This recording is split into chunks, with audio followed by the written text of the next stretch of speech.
2014 की आइन को बहाल किया जाए और जो बेरोज़गारियाँ हुई हैं उसके ख़ात्मे के साथ उसको ख़त्म किया जाए। डिपार्टमेंटल क्रिकेट को रिस्टोर किया जाए, क्लब्स के जो हैसियत थी बरकरार रखी जाए, रीजन्स को रिवाइव किया जाए, प्राइवेट सेक्टर को इनकरेज किया जाए और क्रिकेट को आगे बढ़ाया जाए। 4 साल में बहुत कुछ यहाँ हुआ है, मैं उसके ऊपर अभी कोई तबसरा नहीं करूँगा, मगर मेरा ख्याल है कि जिस स्टेट में इस वक्त हम देख रहे हैं क्रिकेट टीम को और क्रिकेट प्लेयर्स की जो मसले हैं, हमारी तवज्जो यही होगी कि उसको हल करने की कोशिश करेंगे हम। ये कमेटी बना दी गई है। हमारी कोशिश होगी कि अगले 3 माह के अंदर अंदर या 4 माह के अंदर अंदर जो तब्दीलियाँ करनी हैं ग्राउंड पे रिवाइव करने के लिए डिपार्टमेंटल क्रिकेट और रीजनल क्रिकेट वो पूरी की जाए और उसके बाद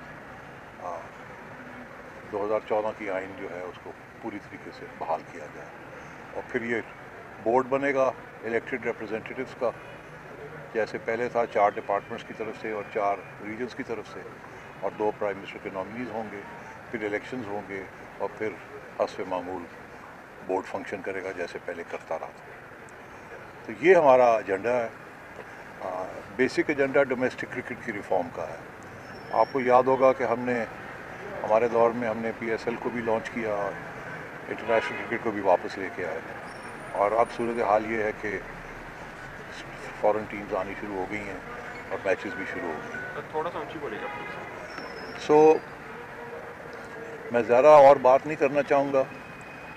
सबसे ज़्यादा अहमियत हमारे लिए यही है कि डोमेस्टिक क्रिकेट स्ट्रक्चर को अब हमने ठीक करना है और डोमेस्टिक क्रिकेट स्ट्रक्चर को ऐसे ठीक करना है कि जो अब 4 साल से जो एक फैमिन रही है यहाँ, आप हमारी क्रिकेट टीम देख लें, मुझे बताएं कितने नए लोग डोमेस्टिक क्रिकेट में सप्लाई किए हैं। लगता है ऐसे है कि PSL ही सप्लाई कर रहा है, डोमेस्टिक क्रिकेट से तो बड़े कम लोग आए हैं और अगर आते भी हैं तो उनको मौका नहीं मिल रहा है। तो ये बहुत बड़ा चैलेंज है कि जैसे एक PSL बहुत बड़ा इंटरनेशनल ब्रांड बना है, इसी तरीके के साथ डोमेस्टिक क्रिकेट को भी हमने उस लेवल पे लेके जाना है ताकि टेस्ट प्लेइंग क्रिकेटर्स और वन डे क्रिकेटर्स जो हैं हमें वहाँ से मिल जाएँ। इंशाल्लाह पूरी हमारी कोशिश होगी और रिसोर्सेज होंगे कि हम ये चीज़ आपके आगे पेश करें।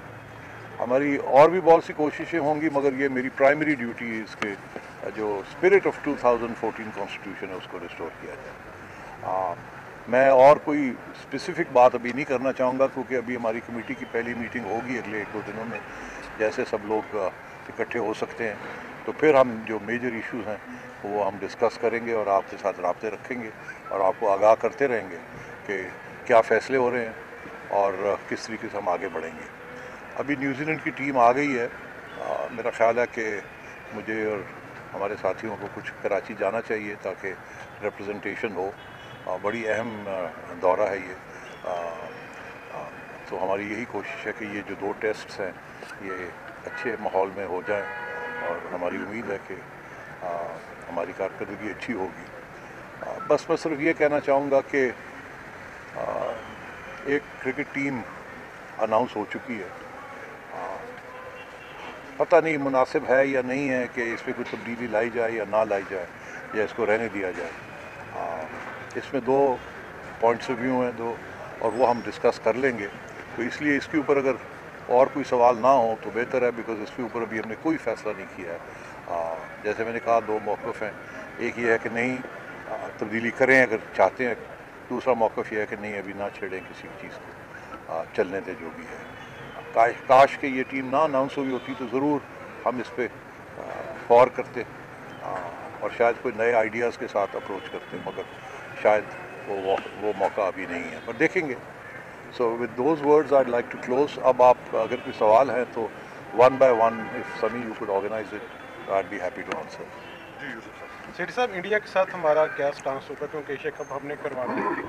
देखिए ये अभी it's too early for me to say इस किस्म के स्ट्रेटेजिक इश्यूज़, ये इश्यूज़ जो हैं ये डिस्कस किए जाएंगे हमारी कमेटी के अंदर।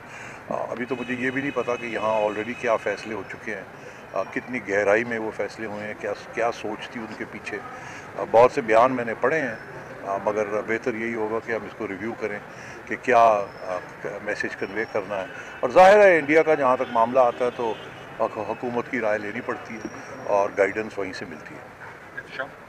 सेठ साहब, आपने बड़ी अच्छी बात डोमेस्टिक क्रिकेट पे फोकस होगा आपका, लेकिन आपके डिस्ट्रिक्ट और रीजन सब डॉर्मेंट पड़े हुए हैं, तो कितना टाइम लेंगे इनको रिवाइव करने में, इलेक्शन बॉडीज बनने में? ये 4 महीने के अंदर अंदर इंशाल्लाह हो जाएगा। क्यों शेख साहब? जी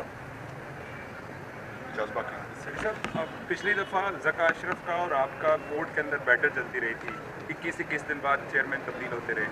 तो अब रमीज़ रजा साहब के बारे में रात आपने ट्वीट की कि उनकी रजीम ख़त्म हो गई है, तो अब कोई ऐसी कोई कन्फ्रंटेशन तो नज़र नहीं आ रही आपको? हमारी तरफ से तो कोई कॉन्फ्रंटेशन नहीं है। मैं तो खुद रिज़ाइन करके चला गया था। कॉन्फ्रंटेशन में मैं बिलीव ही नहीं करता।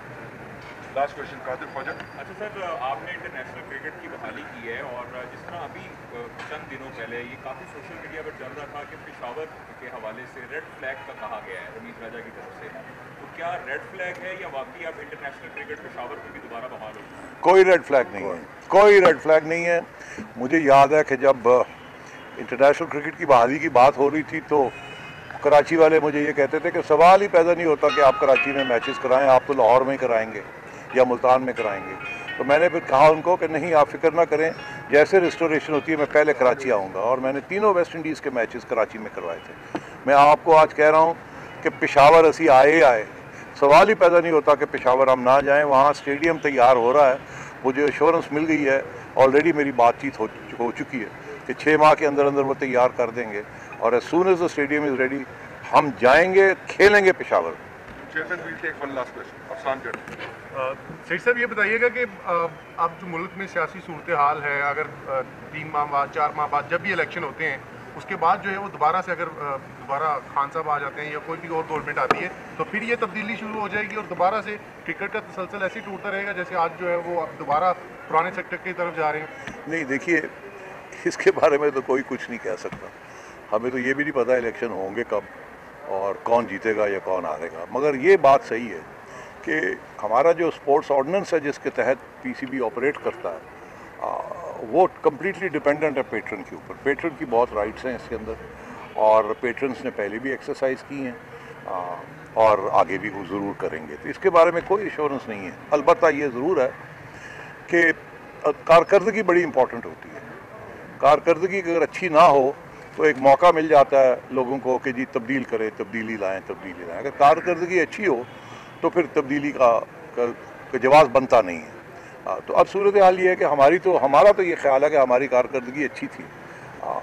बहुत कुछ हुआ हमारे ज़माने में। 5 साल मैं यहाँ रहा हूँ, जिसमें से 2 साल एज चेयरमैन और 3 साल एज चेयरमैन ऑफ PSF। तो हमने तो बहुत डिलीवरी दी, बहुत सी लंबी लिस्ट है हमारी, हमने क्या क्या अचीव किया, क्या नहीं किया। मगर जब नई हुकूमत आई तो उस वक़्त मैं आज आपको बता रहा हूँ कि मुझे ये कहा गया था एट द हाईएस्ट लेवल कि जी आप बिल्कुल बैठे रहें, आपने नहीं जाना, हमारी बातचीत हो गई है। आपको पता मैं किसकी तरफ इशारा कर रहा हूँ कि हो गई है और आपको नहीं हिलाया जाएगा। मगर फिर मैंने देखा कि ये मुनासिब नहीं है। पेट्रन का राइट है कि वो जिसको चाहे वो ले आए और अपनी एक विज़न इम्प्लीमेंट करने की कोशिश करें। और हमारा यही ख्याल था कि इमरान खान साहब की विज़न जो है वो शायद बेहतरी क्रिएट करेगी। इसलिए मैं रास्ते में खड़ा नहीं होना चाहता था। मैं चाहता तो मैं बैठ जाता, डट जाता, लड़ाई करता, अदालतों में जाता या सिफारिशें कराता, जो कि इस मुल्क में होता रहा है। तो मैंने कहा नहीं, इसकी ज़रूरत नहीं है, इज़्ज़त के साथ घर चले जाएं, हम उनको मौका दिया जाए। अब उनको 4 साल का मौका मिला है, मैं उनके बारे में कुछ नहीं कहूँगा। आप खुद जानते हैं क्या हुआ और क्या नहीं हुआ, कितनी कामयाबी हुई और कितनी नहीं हुई। इसलिए मैं उन बातों में नहीं जाऊँगा। हम आगे देखेंगे कि आगे हम क्या कर सकते हैं क्रिकेट के लिए और पाकिस्तान के लिए।